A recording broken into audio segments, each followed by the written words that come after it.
सर्व युवा प्रशिक्षणार्थींना माझा नमस्कार. मी ठाणे जिल्हा अध्यक्ष निखिल माटळे. दिनांक 10 आज 10 आणि 2025 आजची तारीख या माध्यमातून मी व्हिडिओ बनवत आहे. आपली आंदोलनचं मार्गदर्शन आणि आंदोलन जे होणार आहे त्याच्या पुढच्या विषयाबद्दल मी बोलत आहे. सर्वात प्रथम आपली परमिशनची ही प्रोसेस झालेली आहे. काही विद्यार्थ्यांना असा गैरसमज झालेला निर्माण की परमिशन आहे का नाही. तुम्हाला एक गैरसमज मित्रांनो तुम्हाला दूर करतो, कारण की जेव्हा आपण आझाद मैदानला जेव्हा आपण आंदोलन करतो तो एक मैदान असतो. त्या मैदानाच्या आतमध्ये आपण काही करू शकतो. इतर मग कुठल्या येण्या जाणाऱ्या लोकांना म्हणजे त्रास न होत, वाहतूक तिथे नसतात म्हणून तो एक मैदान त्यासाठी असतो. आणि दुसरी गोष्ट, आता आपण ठाण्यामध्ये हा आंदोलन करत आहे. साखळी आंदोलन, उपोषण काही तुम्ही म्हणा. या आंदोलनामध्ये आपला विषय असा आहे, हा आपण तो स्थान ठरलाय कोर्ट नाका.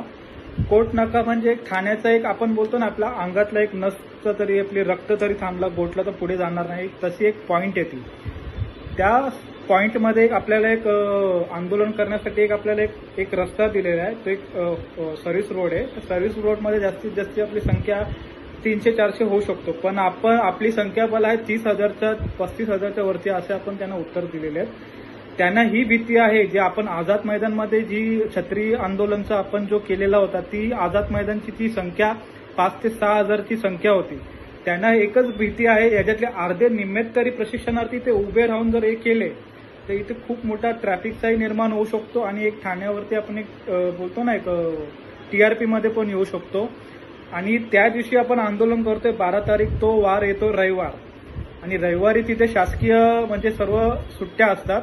समोर या साईड आपण आंदोलनच्या पुढच्या साईडला इथे कोर्ट आहे, या साईडला रोडच्या अलीकडे इथे शासकीय एक हे आहे. पाठीमागे या साईडला शाळा आणि कॉलेज आहे आणि एकदम पाठच्या बाजूला पोलीस स्टेशन आहे. हा 5 म्हणजे इथे येण्यासाठी एक तो 5 रोड लागतो, म्हणजे 5 मार्ग बाहेर निघण्यासाठी लागतो. आणि ठाण्यामधनं येणारे जे बसेस असतात येण्या जाण्याचे, ती रुटीन एकच असते. त्यांना ही भीती आहे, जर आपण रात्रपर्यंत जर आपण थांबण्याची जर ताकद ठेवली, आपली ताकद म्हणजे आपली संख्याबळ हीच आपली ताकद, आणि संख्याबळवरतीच आपण यशस्वी होऊ शकतो. कारण जरांगे पाटीलचं जेव्हा आंदोलन झालं, ही तुम्हीही बघितलं, ती संख्याबळच त्यांची ताकद होती. आणि आपण कुठेतरी मी सोयीचा बोलतोय, म्हणजे राहण्याचा, महिलांचा सोय, एक आपला एक कामगार वर्कर करून आहे, युनियन आहे, त्यांच्याशी आपली चर्चा झाली. चाकूरकर साहेबांची परवा मीटिंग त्यांच्याशी झाली, महिलांची जे सोय करणार आहेत. आणि उद्या काही प्रशिक्षणार्थी आपले जे शौचालयाचा पत्र देणारे, नगरपालिका शौचालयाचं पण आपलं पत्र होणार आहे. काही प्रशिक्षणार्थ्यांनी पाण्याची सुद्धा सोय केलेली आहे. आणि जे आंदोलनमध्ये जे येणार आहेत ते जिल्ह्यामधनं, त्यांचं मार्गदर्शनची एक आम्ही ठाणे जिल्ह्याची एक टीम वर्क केलेली आहे. तिथं त्यांना येणारा कुठे त्रास न होता त्यांना ते मार्गदर्शन ते स्वतः करतील. 1 दिवस आधी म्हणजे उद्यापासून ते तयारी लागणार आहेत. प्रत्येक जिल्ह्यामधनं येणारे तुम्ही आम्हाला कॉल करा आणि आमच्याकडनं कोऑर्डिनेशन घ्या. असे 3-3 लोकांना, एक लोकांना 3-3 असे जिल्हे वाटून दिलेले आहेत, त्याची सुद्धा सोय केलेली आहे. फक्त तुम्ही तिथपर्यंत मैदान सोडण्याचा प्रयत्न करू नका, कारण की कोणताही कायदा सुद्धा हातात घेऊ नका. कारण की ज्या आम्ही ते सोशल वर्कर कामगारला भेटलो, त्यांची वकिलांची आमची सुद्धा भेट झाली, तो पत्र दाखवला. ते एक पत्राचा एक फॉर्मॅट असतो, तो फॉर्मॅटच तसा असतो, हीच तुमची परवानगी असते. तो फॉर्मॅटच तसे लिहून देतात, पण कोणीही गैरसमज निर्माण केले ही आपल्याला सुद्धा माहिती नाही. आणि त्या वकिलांनी एकही मार्गदर्शन आम्हाला केले. आता पुढच्या आपल्याकडे लोकशाही करण्याचे आपल्याला काही मार्ग राहणार नाहीत. आता एक आता आपल्यावरती बोलतात ना, कायदे आणतायत. म्हणजे तुम्ही अपशब्द कुठल्या नेत्याला बोलला किंवा पुतला झाला, तुमच्यावरती असा गुन्हा दाखल होऊ शकतो की तुमच्या नेतृत्वाला जामीन सुद्धा नाही. असे एक नवीन ते अजून झालेले नाहीयेत. त्यांनी चांगल्या पद्धतीने आपल्याला मार्गदर्शन केलं आहे. आणि सर्वात मोठी गोष्ट, आपली संख्याबळ ही आपली झाली, हा रोड आपला पॅक झाला तर दुसरा आपली तिसरी गल्ली भेटते.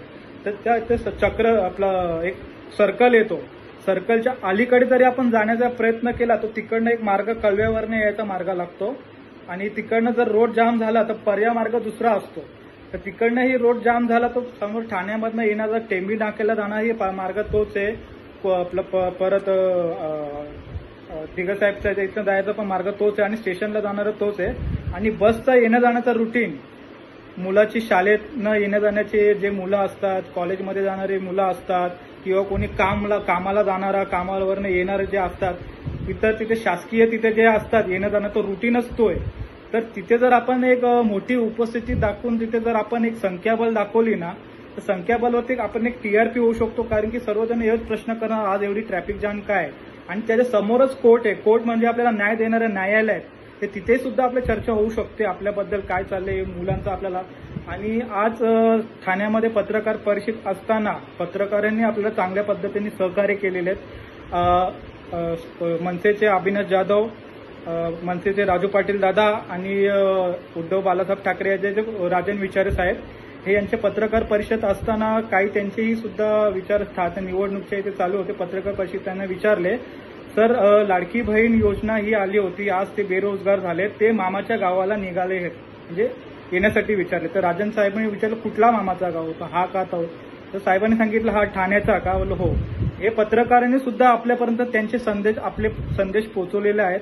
कुठेतरी राजकीय जे ठाण्यामध्ये आपले जे ऑपोजिशन आहेत त्यांनाही आपल्या सर्वांना आपली माहिती पडलेली आहे. फक्त सर्वांना एक नम्र विनंती करतो, ही आपली संख्याबळ एक दिवस जर आपण रात्र जरी काढायचा आपण प्रयत्न केली, त्यांच्या मनामध्ये भीती निर्माण होते. जर हे सकाळपर्यंत जर असं राहिलं, इथनं हल्ला नाही तर तिथनं ट्रॅफिकवरती खूप परिणाम होऊ शकतो.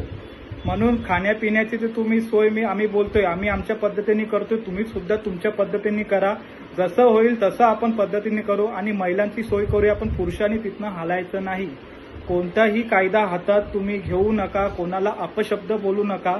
एक लहान मुलांसारखं जिद्दीपणासारखं तिथे बसा. एक तर आम्हाला शिंदे साहेबांची भेट करून द्या तर आम्ही मैदान सोडतो. एक तर आम्हाला इथनं आझाद मैदान शिंदे साहेबांच्या बंगल्याकडनं जायची तरी परवानगी द्या.